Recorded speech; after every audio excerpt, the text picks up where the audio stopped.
The 0-2 pitch, swing and a miss, struck him out. The Philadelphia Phillies are 2008 World Champions of Baseball. I think I'm going to have to do the introduction because Azzy got a text message that made him laugh a lot. So, good evening, everyone. Welcome back to another episode. No. Good evening, everybody. Welcome back to a recap edition of the Phixated podcast. I'm your host, who is laughing at a quote from Nick Castellanos, Mike Azzolina, and I am joined by a guy who obviously did not see the quote from Nick Castellanos. I did see the quote. I just saw it 5 minutes ago. Did you? Oh, it was 6 minutes ago. I just opened Twitter. No, right. That's what I mean. I think I looked at the same John Clark question and answer 5 minutes ago. Yeah. So I'm joined by a guy who did see the Nick Castellanos quote and probably laughed when he saw it. Laughed before we started recording. Yep. Chris Regzy Boo, game one. Just like honestly, I only felt uncomfortable like twice the entire night. Yeah, I'm sure we'll get into those, but specifically, I think you're right. And let's be honest, there are a couple, we'll talk about everything, but we could have scored 7 runs. Wheeler should have been out of this with a shutout and possibly going back out for the 8th. You know, just little things that didn't end up biting us in the butt, which is fantastic. I let my oldest son stay up for the entire thing, which was fun. He got to experience that a little bit. Really just practice for tomorrow night when they are going to have to stay up this late. And then also drive home because we will be at the stadium. But it's a good night, man. I've been able to take a breath. My heart rate has decreased slightly. Just a good win. Yeah, I can I just give the Nick quote? Of course right you now? can. Of course you can. It's your show. So Nick doubled in a big run early in the game, and he did the juggle, right? And then it looked, Yeah. I will say, I absolutely agree with the question from John Clark, because it did look like the middle finger It did. in real time, and then the first replay they showed. It was very quick in real time. Yeah. Yeah. And then I did say to the group of people I was watching it with, I wonder if he did the ring finger, and everybody's like, no, it was definitely the middle finger. Then they showed the replay slow motion. Yeah. Clearly the ring finger. So John Clark, this is what had me laughing in the opening. I read this as I was supposed to do my normal intro. John Clark, a lot of people thought you flipped the bird. It was the ring finger. Nick, of course it was my ring finger. Why would I flip off my teammates? It's not even funny. No. It's just Nick Castellanos saying it is funny. Right. But anyway, great first win for this team. Like, we're going to talk through the whole game, but just even like the first inning, yes, clearly not great. But I just felt like their at-bats against Luzardo were exactly what we anticipated it being, like with the noise and the crowd. Yeah. Of course, Jazz Chisholm, who comes out and says all these things, had a pretty horrific night. I mean, yeah. So if Nick makes a headfirst throw or a headfirst slide, like a little earlier, he's safe, by the way. It wasn't a great slide by Casty, and it didn't look like a great turn because he kind of read it pretty well. Yeah, it was wide. He did. No, he didn't hesitate. Yeah. He took a pretty bad turn, and I think it was just like, if that's Turner or Rojas or Sosa or a number of other guys, they're diving head first. Yeah, and they beat, that throw was a little high. It is what it is. Chisholm made a good play. It's a good throw, kind of going the wrong direction. But just one of those things. So let's kind of run through let's run through the game. Yeah, let's do it. That's probably the best way to kind of go about this. We're gonna do like a game summary, pretty much inning by inning here. We'll walk through it and just sort of talk to the key points and hone in on some of those things. I think, the first inning, obviously Christian Pache's play to start the game, that terrific defensive play he made on Arias's liner.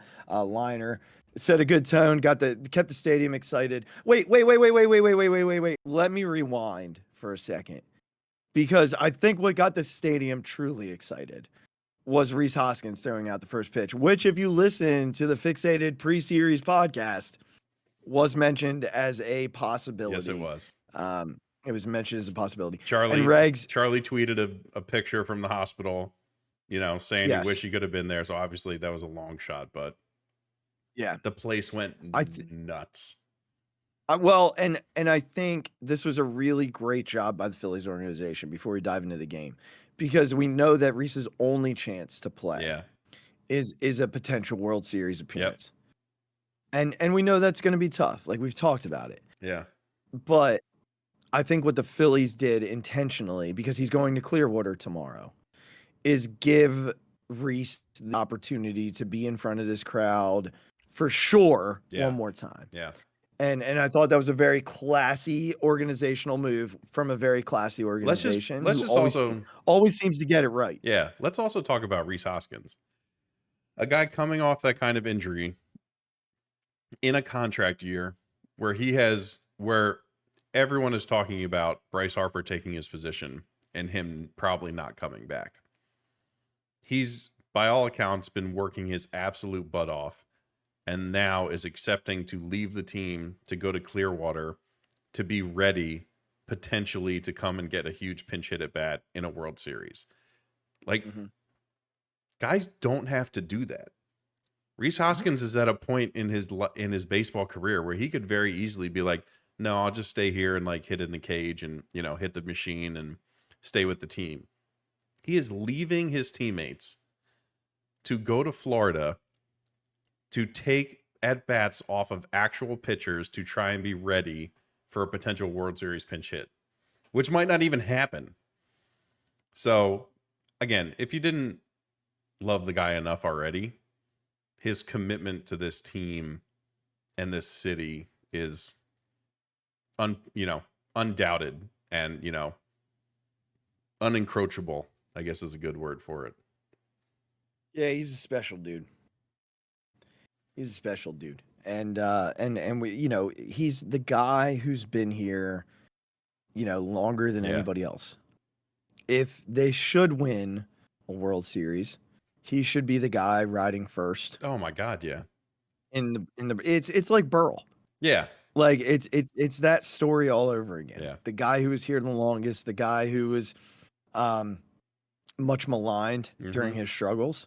But was always the leader, like always the guy that everybody looked to. So certainly it was cool to see him have his moment in the sun, if it is his last moment in the sun. Yeah. So let's dive into the game here. Again, two terrific defensive plays in the first inning. And I think that really helped Wheels settle in. Both of those balls were hit really hard. Yeah. But two really good defenders made two really good plays. As he did most of the night, he made Jorge Soler look ridiculous. But go ahead. I just think it's exactly to what you said. It was unbelievably important for him to get through that inning. Like, regardless of getting somebody on or not, the fact that you go 1, 2, 3 on those kind of hits and your defense makes some plays. Like, the Phillies have the worst run saved stat of any team in the playoffs. Right. So, like, the defense is not guaranteed. Even on Stott's play, he kind of spiked the throw, but luckily it bounced, high enough that it kind of hit. I actually think that was almost it kind of hit Bryce in the chest. Yeah. But it was it's the start that you absolutely needed when you're pumped up on adrenaline. Wheeler's pumping like 98, 99. And to get those guys out, especially Arias, who just, regardless of how his ankle is, that dude, he's just looking to be the most annoying person possible and just bloop things everywhere and find every hole that exists on the baseball field. Yeah. So to get them out like that was huge. Yeah. And again, it settles you in. Yeah. There's a lot of energy in the stadium. You're fueled off of that if you're Zach Wheeler. The Phillies come back in the bottom half, and Schwartz singles, which he's Right. not done a whole lot this year. And then Trey doubles, and we're set up like right Oh, away. my This is kind of what goodness. you were alluding to earlier. The Bohm line out to right field. I was on board with holding Schwartz there. With Bryce on deck Yeah. and one out. When you You're really like, when you yeah. really think about it, you never send a guy like Schwarber with no outs and guys on second and third with a If guy that's who Trey, has right, he goes. right, or Bryson, or just pick a number of guys. Schwarber Yeah. is not one of them. Which probably goes back to the argument of, oh, he shouldn't lead off. But I'm also like, it doesn't matter. That could be the 7th inning and he's Right. led off from the 5 hole. Right. You're not sending him there. Right. Especially with Bryce Harper coming up and one out. Bryce looked not great tonight at the plate. They really tried to get him to chase, and he was ultra aggressive. Yeah. Ultra aggressive. But came through in a situation where they needed an extra run, like he always does. Right. But then JT flew out center field to end the inning.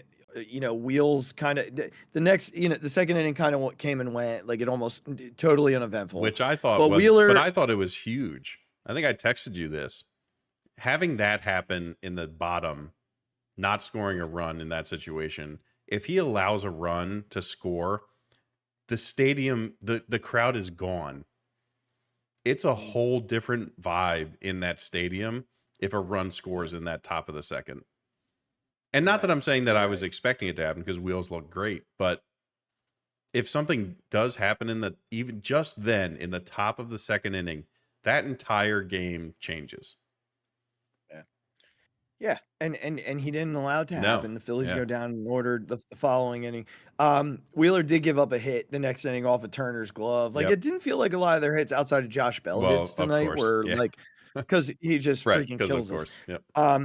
But he faced the minimum through 3 because of a double play ball. Johan Rojas had one of the most tremendous at bats I've seen. Unbelievable at bat. In the bottom, it was a 10-pitch at bat in the bottom of the third to lead off and get on base.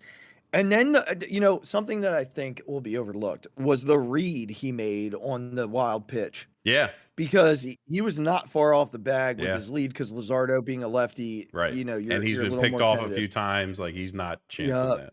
Yeah. But the read he got on that ball, it just shows the speed, because his secondary wasn't even great. Mm-hmm. But his ability, as soon as he noticed that it just wasn't being found in dirt, taking off, and not even a throw. The ball was right underneath the catcher. Yeah. Like, it didn't bounce far away.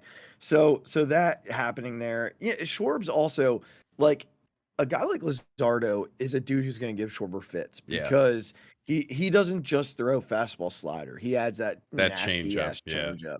I mean, that's what he missed. That's what he missed most of the time, is that changeup. Yeah, he froze him on a fastball second at bat. The third at bat, he missed the changeup twice. And it was a dirty changeup. Oh yeah, it was sure. It was on the black. It was a strike if he didn't swing anyway, which is disgusting. Yeah, and then Bomer does what he always does, which is like a 2-out RBI. Yeah, it's all the time with that guy. Yeah, it truly is unbelievable what Alec Bohm does with 2 outs and runners in scoring position. And I know that some people were joking on Twitter, like, "Oh, it's okay. We don't want to score the first run." Obviously, that's how our August went, with lots of, we only win if we go down in the first. The playoffs is different, man. You have to get the first run. You have to keep the momentum in the crowd. You have to get that lead and hold it. So it was huge. I think their ability to get that run there, Bomer coming through the way he came through, certainly allowed the crowd to relax. Oh yeah. And talking about that earlier today when we did the preview, the longer that the Phillies don't do what we anticipate them doing, the more tense the stadium gets. The more tense the stadium gets and the fans get, the more tense the players get. And that's why winning this game was so important. Oh, yeah. Because tomorrow night, it's going to be looser. We just get to go nuts. Yeah. Right. There's no vibe of, this is an elimination game. We have to win this game. There's this vibe of, look, we're up 1-0. The pressure is entirely on them. We are winning this game. they're a young team, and this place is going to be off its rocker from the jump. And then Wheeler comes up in the top of the fourth, and again, Josh Bell singles. Like the guy, It's just unbelievable. It's so frustrating. Was he 3 but for he struck 4, out 2 doubles in the single? Yeah, in the single. But he struck out Chisholm to end the top of the fourth, and then the Phillies did what I was hoping for, which was put some runs up and pull away. Yep. A little bit. JT with the leadoff single, Nick Cassidy with the double, and then Bryson hits the line drive single. He smoked that ball, by the way, to center field. And this is the play you were talking about earlier. Yeah, right. Now, talking about it in a couple of ways here, I understand the send, and hindsight being 2020. I don't know if the send was the right idea with nobody outs, but at the same time, it's like that's a play Nick should score on. You're right. The base running was not great. Right. I said it right away. That was a wide turn. I'm going to defend Dusty a little bit. I think the send was warranted because the jump that Nick got, he did hesitate, but not as much as you would think, seeing how he got thrown out. And by the time Chisholm is even gathering the ball, you're expecting Nick to be halfway down the third baseline.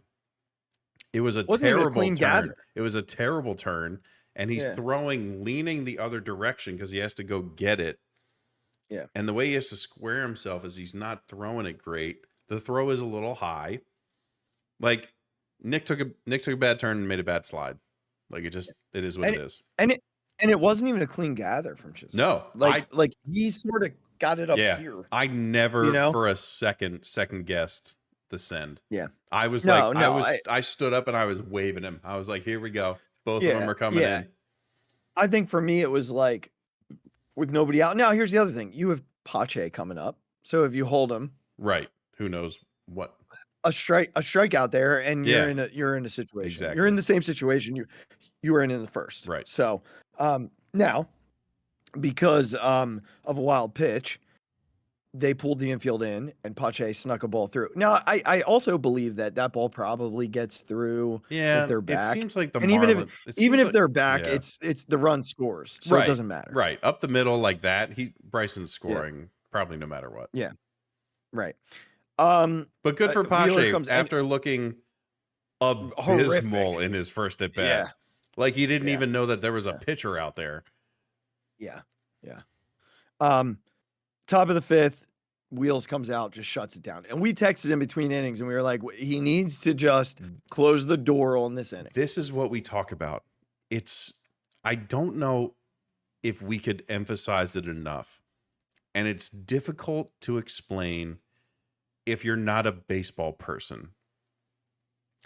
The shutdown inning after your team puts up a crooked number, I don't think can be overstated how important it is. Mm-hmm. Like it just to put up a 0 there is just allows everyone to be like, we fucking got this. Mm-hmm. Like that's what it does. It allows the entire team to like their shoulders relax a little bit. The entire crowd is like, we're doing this. Like this is it. Like we got this. And it seems so silly because again, you go up 3-0. What is one run, right? If to the casual fan, you're still up 2, maybe it's only one run. One run makes a difference, man. It just does. And it's hard to explain that kind of stuff. But it was huge for Wheeler to come out and do that. Yeah, I think the thing that is important to point out in a shutdown inning, besides the fact that it gives the crowd the confidence, it gives the team the confidence. What it does on the other side is it takes away a scoring opportunity when you're already down runs. Right. So like your advantage immediately drops in that inning, especially as the away team, because when you're the Phillies as the home team and you score in the bottom half, and you're the Marlins as the away team, and you don't score following that, Right. you're limited now in your chances to Right. score runs, whereas the Phillies have an extra chance to add on. Yeah. So as the away team to get shut down after a 2-run inning Yep. and it's 3-0, that really changes the complexion of the game entirely. So what Wheeler was able to do. Yeah. What Excellent Wheeler point. was able to do there was pull the rug out and basically say, no, you're not scoring Right. right after we score, which a lot of Phillies pitchers have struggled to do this year. Yeah. Even Wheeler at times Yes. has had difficulty Yes. with those innings. Not Wheeler in October. Right. He's a different person. So the Phillies shut down in the 5th. They did get a base runner with a leadoff single. Trey looked good tonight, He did. by the way. He looked really good. The other thing that I loved, I'm going to mention it here because he stole a base, the aggression on the base paths all night. And we're going to talk about specific play in a few minutes. But the aggression on the base paths all night was so beautiful to see. And it's so important in the postseason. Yeah. Every single base matters. Yep. Every base matters. And that's why the send that you talked about earlier was okay. Like you need those bases. Yeah. The balls that didn't get far enough away. You've got speed on this roster. I think where you can take those chances. Yeah. That's what I was going to say, is that for all that people talk about the home runs in August, like the power, this team has speed. Yeah. And to burn. And maybe even more than a lot of people think. Like, just think about it. Obviously Schwarber, no. Turner, yes. Like Bohm's not a stealer. That's fine. He doesn't have to be. Bryce every once in a while, but like after that, JT, yes. Obviously Nick, no. But then you go Marsh, Pache, Rojas, even Sosa has been taking a bunch of bags this year. Like there's speed, or Stott, there's speed on this team. And to utilize it, you can't leave tools in the tool bag in the playoffs. You just can't. You can't leave opportunities out there. Like you said, every single base matters. Every 90 feet that you gain matters. So I'm with you. I hope they continue it. I hope it continues the entire run. The other thing that it does, besides just the idea of like every base matters, is the pressure it puts on the opposing pitcher. Yeah. You think about the Stott take on the pass ball, the wild pitch. I can't remember what they scored it, but it brought the infield in for Pache. And now as a pitcher, you don't get a strikeout there. Right. If you're not perfect there in an environment where it's very difficult to be perfect. Yeah. The complexion of the game changes, and it did, because it could have easily been a 2-0 game. Because if that doesn't happen, if Stott is not aggressive in that moment, right, and taking third base, then the infield's backed and Pache grounds out to second base. Yeah, and Stott's now in third. Right. And Schwarber strikes out to end the inning, and it's 2-0. Yeah. And 2-0 does not feel nearly as good as 3-0. And even I'll give credit to Castellanos. He took third on the throw where Bryce went home. Like even that, I know he didn't end up scoring, but him getting there makes a world of difference. Yeah. Yeah. And I still feel like Stott's not entirely right, but if Stott's right, it's 5-1. Yeah.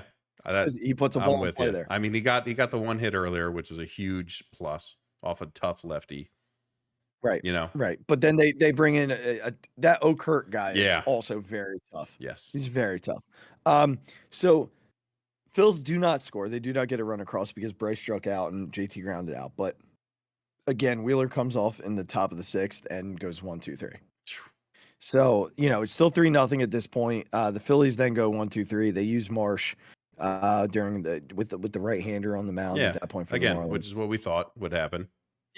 Yep, exactly what we thought. And then we get to the top of the 7th where things sort of became uncomfortable for the first time. Yeah. He started off by striking out Soler for the 3rd time in the evening. Enormous. Yeah, and I'll tell you what, the sweeper looked one of the best pitches in baseball tonight. That was it's incredible to me. it's funny to me because you look at that pitch and you're like, gosh, that movement. Yeah. And then you realize that Orion Kirkering is like another like Yeah. half a foot, which is crazy. I thought, credit to ESPN, I thought when they used the umpire cam on some of the breaking balls, it really illustrated like how long that pitch stays right here.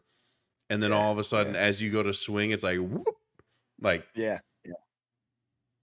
Speaking of umpire cam, yeah. What was up with this low strike zone? I don't know, man. It was. I mean, I'll give him this. He was at least consistent. He was. I mean, yeah, for the it wasn't most a part. strike. No, Yeah, for the he most missed a part. couple. Like the one to Trey was way The down. one to Bryson was down. Yeah. The one to Trey was egregious. Like, yeah. But Yeah. I'll say this. Like he was calling it down there. He was calling about a ball in most directions.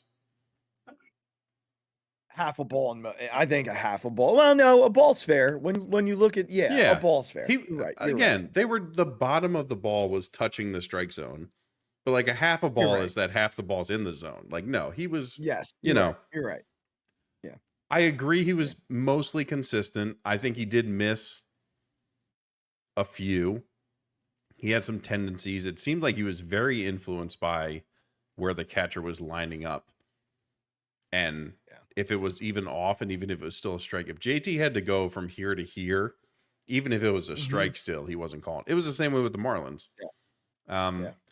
So look, not a ton to complain about, No, it was the same for both sides. That umpire I feel like scorecard probably isn't too bad. Either way, weighted either way. I really like how they do that sort of weighted calls. I felt like it was a very evenly called ball game across the board. For the umpiring we've seen, we came off an Angel Hernandez weekend. This is one of the best things we've ever seen in our whole lives. These kind of calls. It wasn't bad. So the top. Let's get back to the top. So he strikes out Soler to start the inning, and then Josh Bell doubles. Of course, unbelievable. Yeah. And then you start to feel good because he gets Chisholm on strikes. Right. Throws one of those pitches at the bottom of the zone, which was actually a strike. It was a perfectly thrown sinker on the bottom corner of the right-handed batter's box. Then what happens next is a BABIP nightmare. 2 infield singles. End up giving them their run. So the ball to Stott just first. And we're gonna come back to it. We're gonna come back to it. So the ball to Stott makes it first and third. Okay. And then De La Cruz comes up and hits the ball to Bomer. And Bomer,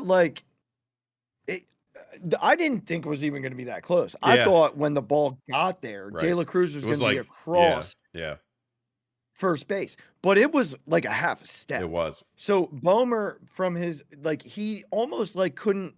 He fielded it, but took an extra slide. He had it in with his palm too, which I think made him hesitate a second when he caught it. And they showed the replay from the backside where we can see in the glove, the ball was way down in his glove. And again, anyone who knows playing baseball, when it's down there, it's such an awkward pull and ready to throw. He's already on his knee. He knows he has to go fast. He did his job by stopping the ball and still made an accurate throw to make, like you said, a lot closer than I thought initially it would be. Yeah, he almost couldn't get his balance. It was very interesting. Yeah. So they scored a run there, and then Alvarado comes in and strikes out Gurriel super easily. But let's go back to the play that should have gotten Wheeler out of the inning and potentially brought him back for the next one in the 8th. I don't know. He was at 92 pitches, so maybe not. But it would have been a clean start for Alvarado, although actually pretty good. This is a play, this ground ball to Bryson, that Bryce is such an aggressive ball player. Yeah. That him diving for that ball is going to be the natural instinct for probably the first 5 months of playing that position. Yeah. When I watched the replay, he's actually a lot closer to it than I initially thought he was. Yeah. And Wheeler wasn't anticipating the need to go over No. because if he broke right away, Yeah. they get the out. Yes. But I think if that's Reese is on the base. He's on the bag because he knows where Bryson's playing. Exactly. I think that's the key. What you just said, where Bryson is playing. I think that's right. And that might be something they have to talk about. No, like Bryson might have to say. Yeah, I'm sure they're going to go back. I'm sure they're going to go back and look at it because look, Bryce Harper should know where every position player is on the field. Right. At first base. It's just like JT. JT should know where everybody is lining up on any given hitter. Right. I think it's a fantastic point. The aggressiveness of Bryce Harper as a person and as a baseball player causes him to go for that ball. It's you're right. He's learning how to play the position still. We have to keep that in mind. He's an aggressive guy, but it's just you have to know that your second baseman is shaded that way, and that literally Bryson took one step and was like, "Got it." He didn't dive. Yeah. He didn't have to like take 7 steps to get it. He took one step and was like, "Yep, got it." And again, you're right. Wheeler didn't break immediately. So that is what it is. But it's a thing that you hope continues to kind of dissipate as time goes on with Bryce playing over there more and more. But it was just such an unfortunate, like Wheeler's I think he was only at 89 pitches. I don't think he had even hit 90. Okay. I couldn't remember if when it was that hit happened. Yeah. And it's like, he's coming out for the next inning. You know what I mean? Like that. Yeah. He ended up at 100, Regz. Yeah. I don't know that the De La Cruz at bat was an 8-pitch at bat. I don't remember. Yeah. It might have been close, but even at 91, you're giving him one batter probably. Yeah. In the 8th. Oh, yeah. Yeah, well, I think, at worst, he's starting the 8th. Yeah, exactly. They were at the bottom. Right. Exactly. So and then if he gets through it, Alvarado comes in, finishes it, and then Alvarado doesn't have to come back for the next. Like, it was just a whole series of events that you and I, at the very least, were like, something could go horribly wrong here, especially as Alvarado comes back out after getting, the out we needed. Yeah. So we're going to come back to that. I just want to pause here and tip the cap to Zach Wheeler tonight. Oh my goodness. I mean, every dude, cap you got, man. It is unbelievable what he does game in, game out. The poise with which he pitches, the calmness with every batter, and his ability, I think, for me, to get guys in such a variety of ways. Like, if he needs to pitch a contact, he'll pitch a contact. If he needs a strikeout, he's going to go get a strikeout. And I said tonight, like, this umpire actually favored him quite a bit. Oh, yeah. Because him being able to throw that sinker 98 down in the zone, that's not comfortable to hit. He lives on the black. Like, that's not comfortable. And that sweeper was just filth tonight. Filth. Regz, I got to ask you a question. All right. Is Zach Wheeler's contract, is he like the best in terms of value free agent signing in Phillies history? I mean, Bryce Harper might be up there when it's all said and done. It's fair. But here's why I don't know that Bryce, when it's all said and done, is going to be better than Zach, because Bryce at the end of his contract, yes, for the last 2 or 3 years, will probably even maybe longer. Yeah, we'll be in an Albert Pujols situation. Yeah, correct. Whereas yes, that's Zach very for fair. five for what, 110? They just a bunch of people were tweeting it out tonight. So hold on, I'll tell you. It just feels to me like what we got Zach Wheeler. Remember, that was the year that Strasburg signed for like 220. Yeah. Or whatever it was. There was another starter who went that offseason that got a ton of money. Yeah. Meanwhile, we sneak Zach Wheeler out of nowhere. And this dude has been one of the best pitchers in baseball since we got him. I said it on the show last week. I think it's a great time to look at extending him. 5 years, $118 million. It's unbelievable, Regz. Yeah. Regz, that's absurd. That's So look, 23 million. 23.6. Yep. What does Rodon make with the Yankees? Look that up for me. Because he was brutal this year. He was not. Well, he was hurt a decent amount. But when he came back, he was awful. 6 years, 162, including a $5 million signing bonus. Average salary of $27 million. 27, yeah. So now that's not a huge difference. No, but I think to your point though, I think it will go down as one of the top 5 greatest contracts in terms of return the Phillies have ever signed. If they win a World Series, it's top 3. Easy. Absolutely. And I think Bryce is right up there. Yeah. But in terms of, I think the thing that makes it that much better also is that what is the luck that the Phillies have had having a stud starter in 15 that we bring in plus free years? agency. In 15 years?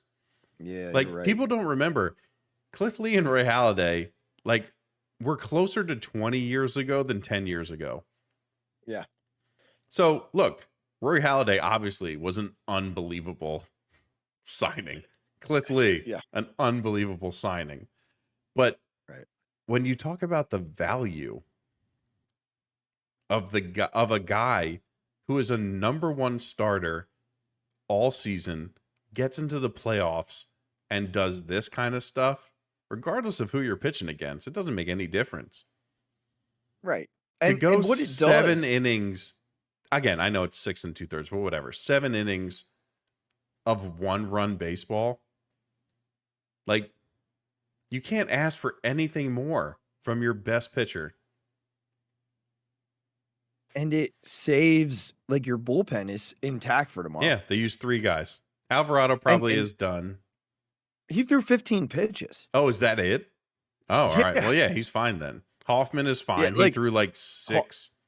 Not even. And Kimbrel threw. I don't even know. And we're gonna get to him. And again, who cares? You have Soto, Sir Anthony, everyone else on nothing. Kirkering, Strom, right, on full rest. Sanchez can pitch. You've got dudes up and down right now. Good spot. Whereas the Marlins had to use a bunch of guys tonight. They used a bunch of guys. Yep. So bottom of the 7th was pretty uneventful. I mean, Trey got on again, stole second, and then Alex struck out to end the inning. What a great game by Trey, by the way. 2 for 3 with a walk. 2 stolen bases. I mean, yeah, just the difference he's going to make in the postseason when he gets on base is the ability to take the extra. It's almost like he's been saving it all for right now. He might steal 12 bases during the postseason. I mean, well, he was 27-30 this year, after being awful. No, but I just mean like 30 compared to like, just look, Acuna had 73, but like they even kind of mentioned on the broadcast that, listen, he was 30 for 30, but that 30 is not a huge number for a guy like Trey Turner. No, he just wasn't on base enough. No, that's true, but you think he's got it and he also wasn't aggressive. He wasn't super aggressive. No, he was not, but he's got it in the tank now. When every base matters, that dude has got it in the tank. Fair. And I mean, both stolen bases were with ease. Easy. Yeah, not even close. Yeah. Like, they even throw. Yeah, on the second one. The one they I was gonna say the one they didn't throw. All right, so top of the 8th, Regz. I will admit to the Phixated faithful that I was not super pumped about bringing Alvarado back out for the 8th. We have seen him struggle in this spot. Actually, earlier this year against the Marlins, when he was lights out, no one was hitting him. Yep. They were the first team to score runs off of him. Yeah.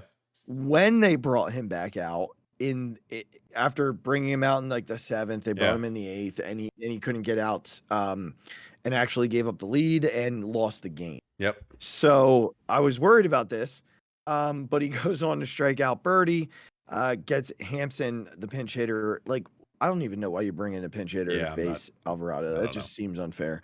To weakly ground out to Trey. And then Arraez hit a little weak liner to center field that just kind of floated out there. Him being not healthy is helpful. Something. Yeah. Dude, he can't move. No, he can't run. He can't move. But listen, you talked about the beginning, like the uncomfortable moments. Soler coming up without, with him on base, with Arias on base was like that. I didn't care about the first two guys. Him getting on base, Arias to bring up Soler, I was like, shit. Mm-hmm. And again, that's not to speak to Jeff Hoffman. It's just the guy. Like Soler is that guy who changes it with one swing. Yeah. Well, and credit Hoffman. Absolutely. Comes in, throws four pitches, 4 strikes. Yeah. Listen, when you think about who Jeff Hoffman is or was at the beginning of this season, that's unbelievable. Yeah. In the 8th inning of a playoff game where you're not up, that's at that point, it's the tying run. Against a dude who is dangerous. Who is a World Series MVP. They kept showing the home runs, and I was like, "Stop!" I know. I hated it. I knocked on the wood of my so many times. I'm like, that's enough. We don't need that. Yeah. So 4 pitches, 4 strikes. Alvarado threw 17 pitches, 12 strikes. Alvarado was fantastic.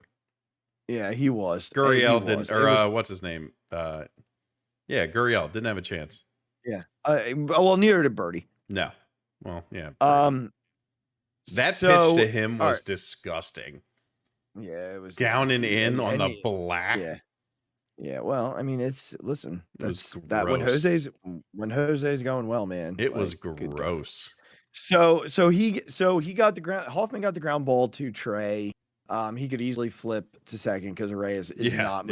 Was not. Which even to me is like, look, you got the tying run to the plate. Why are you not running for Reyes? Like, run for him there. Right. That's a Schumacher mistake in my mind. Because that makes Trey throw across the diamond there. That ball was not hit hard. Right. And he had time to set his feet and throw to second base. Oh, yeah. All right. So the bottom of the 8th, they brought in O'Kurt because the Phillies, had Harper leading off. Funny to me because they had 2 righties following that. Right. Bryce loops a single in the left. Wasn't really hard hit, but nice to see him get the hit there. Just get on the board. Sure. And then Nick hits his second double of the night into the left field corner. Look, Bryce, reckless as all hell, man. That dude just talk about aggression. He does not care. No. As soon as the helmet he got came halfway. Off. Yep, we knew. But we didn't know that Dusty threw up the stop sign. No, I didn't. And then they showed the replay. I was a little surprised, honestly, because they were playing Nick way off the line. Dude, there was no way to hold him up. There was no reason at all. Nick only hits it over there. Why are you playing him way off the line? Yeah, and there's no reason to hold him. No, it took a long time for that guy to get over there. It wasn't I saw how far he was from the ball, I was like, Bryce is definitely scoring. I thought the same thing. And it wasn't even that close to throw in. So, listen, hats off to Bryce. Literally, hats off. And again, credit to Nick taking third. For taking the extra base. Yep. Just the aggression on the base pass, unbelievable. And the other reason why I'm surprised Dusty didn't send Bryce there is because Stotty has just not been great. And you want that run take the chance, against a lefty in the game here. Like, unless you plan on going to Sosa, the whole stadium would lose their mind. Yeah. Then you got to send Bryce there, and if he gets thrown out, he gets thrown out. Right. But I think it's the right move in that spot. So they go up 4-1. Yeah, Stotty strikes just an out, enormous run, though. Enormous run. And Marsh flies out. Then we go to the 9th, Regz, and there wasn't a lot of comfort when we saw Craig Kimbrell come into the game. No, there was not, especially against 2 lefties. Yeah.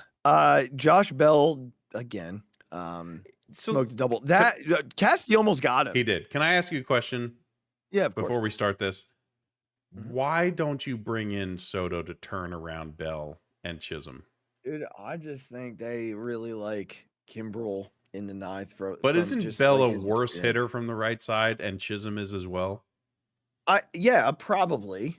But I think they like the experience of the ninth. Like, Kimbrel's been in these moments, and I think they Yeah. like Listen, his experience there. he did it, so I can't fault him for it. You know, he did it. He did the job. Yeah, but my first thought was turning those guys around. They're not as good Yeah. at hitters from the right side. I'll be curious to see if someone asked Topper about Yeah. like what it was, because you could easily go to Soto there. You go Strami there. Yeah. Like I'm you could go to Kirkering there. I'm just much more afraid of those two hitters from the left side for than I am sure. for them from the right. For sure. Now he did get Jazz to pop up. He did. And he got Berger to ground out, and then De La Cruz, who worries me a bunch as well. I mean, yeah, we've seen that guy hit some stuff against us. Yeah. But here's what I want to say about Kimbrel tonight. And most people probably noticed it. He was up to 97, 98. Yeah. And I think with him being up there, that the stadium's energy, there's some rejuvenation in that. There's that moxie that comes Right. from the towels waving, the energy when he comes into the music playing, the lights flashing, the whole thing, right? I mean, yeah. And he definitely looked better tonight. Again, Josh Bell got Wheeler twice. Yeah, right. So, I mean, I'm just assuming Josh Bell is going to get a hit in every important situation that we face him. So it's one of these things where we look at the Josh Bell aside. Yeah. Chisholm didn't hit a ball hard off of him. No. Birdie didn't hit a ball hard. I'm sorry, Berger didn't hit the ball hard off of him. And De La Cruz grounded it out weakly. Yeah. So, when we look at the totality of the inning. No, it was very good. He was throwing 98. Yeah. And he got three dudes in order that were named Josh Bell. He threw the curve for strikes a couple times. Yeah.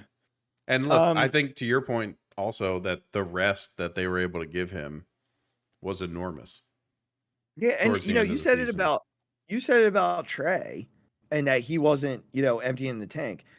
The same maybe is, could be said for Craig, because every time he came into a game, he was throwing 94, 95. Yeah.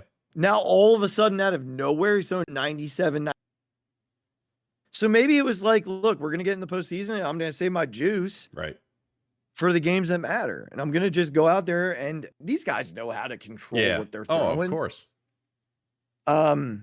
So that's a possibility. Like, all of a sudden, Regz, he came out tonight firing BBs 98 miles an hour down in the zone. Yeah.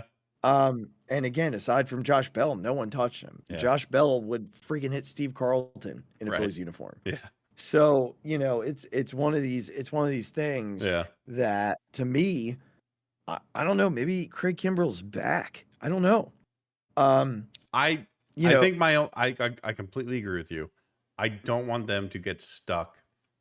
And I don't think this is true, but I don't want them to get stuck as Kimbrel as your guy in the ninth. Because I really do. I understand, but I really do think I was a little nervous not turning those guys around.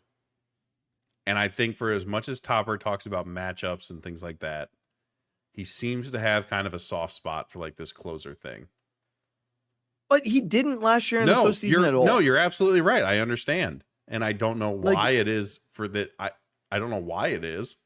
I don't have a good reason. It doesn't feel like Kimbrel cares. No, I completely agree. I am not faulting Craig or anything else, but it's a feeling. It's like it just has been a feeling. I just hope he continues to play the matchups. Honestly, I kind of wanted Soto in that situation. Listen, Craig got it done.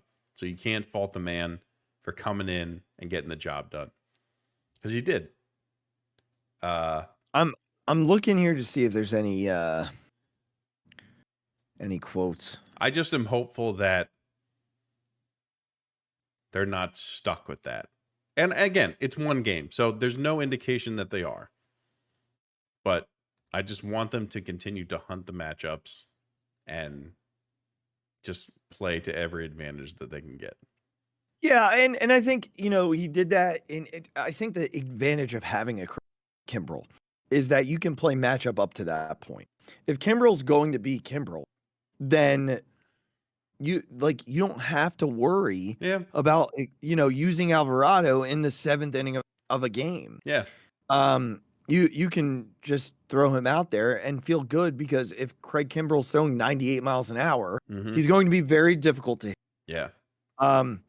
Now, I think everybody should be available tomorrow. So I want to jump into tomorrow. This is a great win. It was a great win. A 4-1 win where it felt comfortable for basically 8 1/3 innings. Yeah. Is a really, really positive outcome. And they, like you said earlier, this could have been a 7-0 game. Oh yeah. And this Luzardo's their best pitcher. Yeah. So, you're in a pretty good spot, not in the perfect spot. I don't want to make any mistakes about it. We saw it tonight from this Marlins team. They don't go away. Yeah. They are the prototype of their manager. Skip Schumacher was a pain in the ass as a player. There are no superstars on this Marlins team. Like, Reyes is a really good player, but he's not the type of player that sells baseball. Alcantara is a stud. Yeah, but he's not there. I understand, but that guy's like right. But there aren't superstars. No, not from an offensive side. No. Correct. So the fact that they're there and the fact that they're in every game is a testament to what the type of culture that Skip Schumacher has built. Absolutely. So this series isn't over until the 27th out that the Phillies record. That's right. With the score in their favor. Yep. So I want to talk about tomorrow a little bit before we jump off for the evening. And what I want to talk about with tomorrow is the sort of the same thing, like our keys to tomorrow's game. I know we talked about the series as a whole, but let's just dive into the keys a little bit here. And I'm going to take the obvious one, go first. I do believe that we're getting Aaron Nola. And I think, like we said in the preview show, I think this is even more important for him than the regular season was. It sounds like he made some really important adjustments to his delivery. Yeah. Something that slowed him down a little bit. And he did it right before his second to last start. And his last 2 starts have been pretty masterful. I told you after, and I think I told viewers after the clinching game, the ball was moving from where I was standing behind home plate, like moving in every direction. Yeah. That 2-seamer was running. The curveball was diagonal. Hitters didn't look comfortable against him. I think for me, I don't even know if I want to call it a key as much as I just want to say, like, give me October Knowles. Like, if we get October Knowles tomorrow, there's probably going to be a little bit of dripping down the rest of the league's league, because it's going to be very difficult to beat this Zach Wheeler, this Aaron Nola, and this Phillies offense 2 games in a row. Yeah. At any point.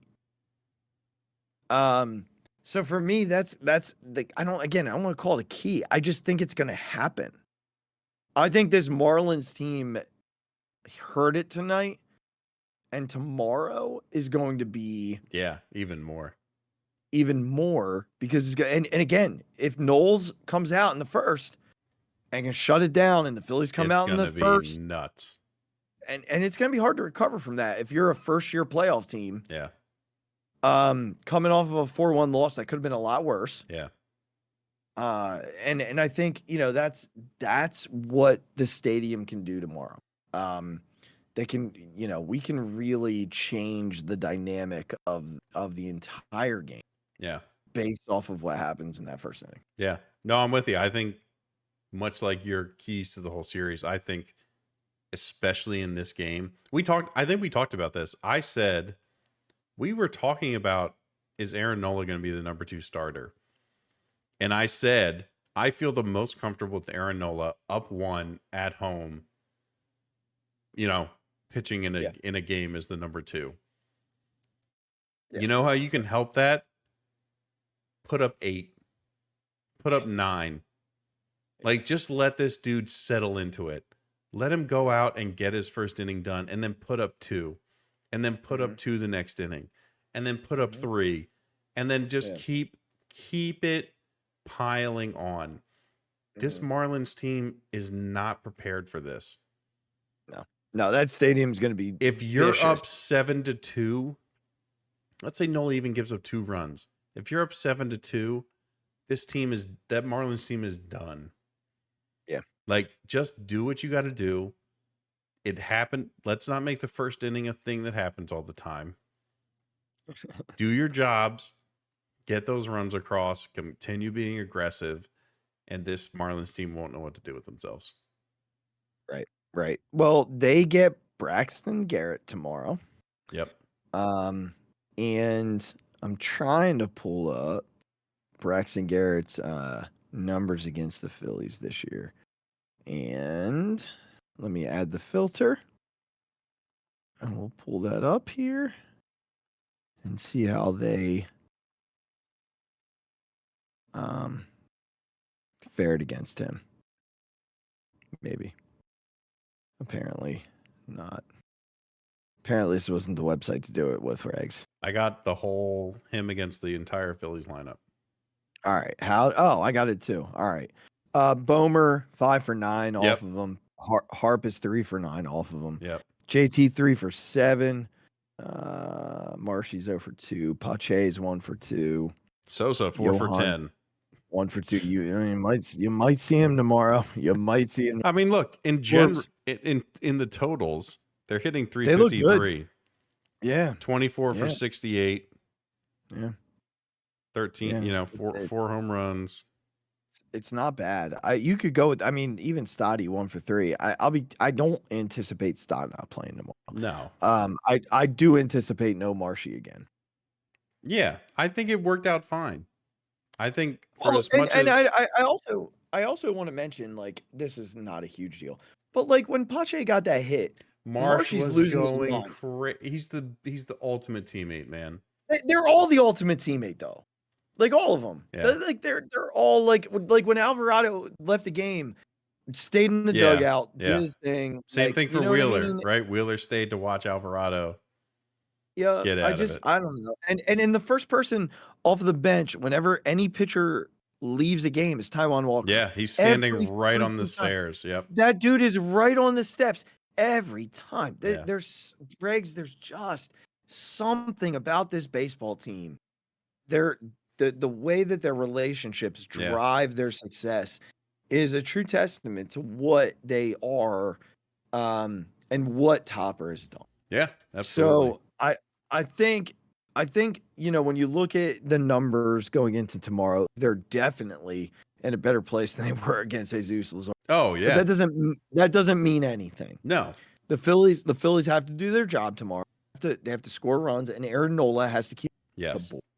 If they do that, and again tonight, if you're looking at this game from any other fan perspective in baseball, any other team perspective in baseball, you have to be concerned because every player in the Phillies lineup, not named Brandon Marsh, got a hit tonight.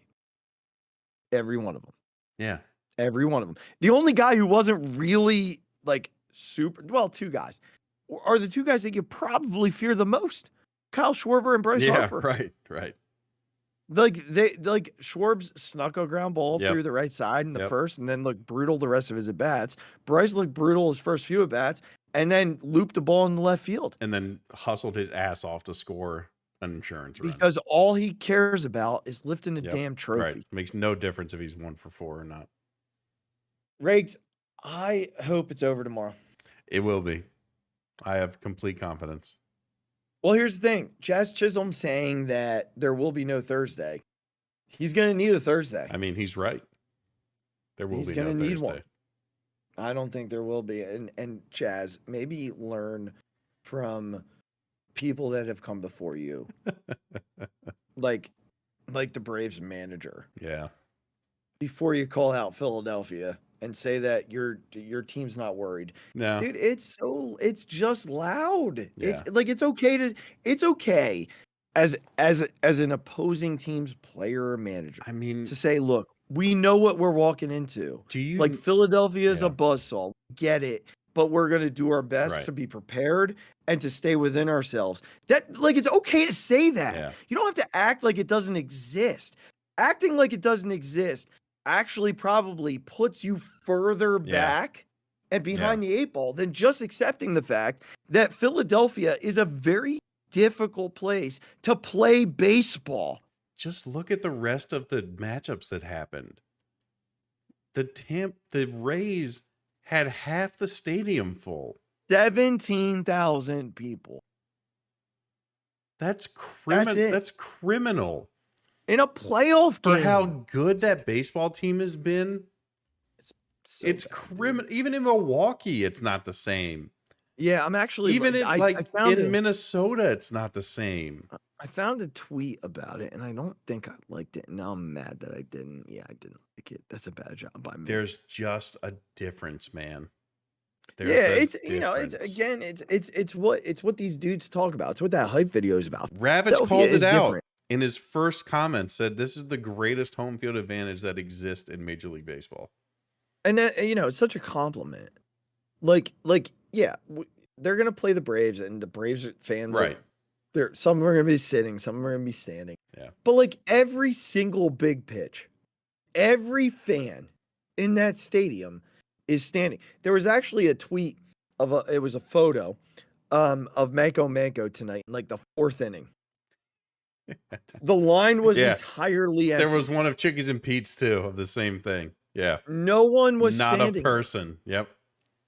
because everybody's locked in. Right. People eat before the game because Yep. they don't want to get up. Right. All we care about is this baseball team. That's all we care about. And hopefully tomorrow night, Topper's giving his speech. And I'm giving you a big ass hug as we clinch And we move to the DS. and he says, JT, how many more? Yep. And JT drills him with a bottle of champagne, yelling 11, That's because all I want in this world is to beat this fraud of an Atlanta Braves team who cheated all year. I can't wait. I kid, they didn't cheat. But I want to beat him. And we said it earlier, Spencer Strider might be all they got pitching. That's wise. right. That's Win right. tomorrow, and who the heck knows? That's right. Because I think Arizona beat Milwaukee. Yeah, they did. Corbin Burns lost. Tonight. Yep.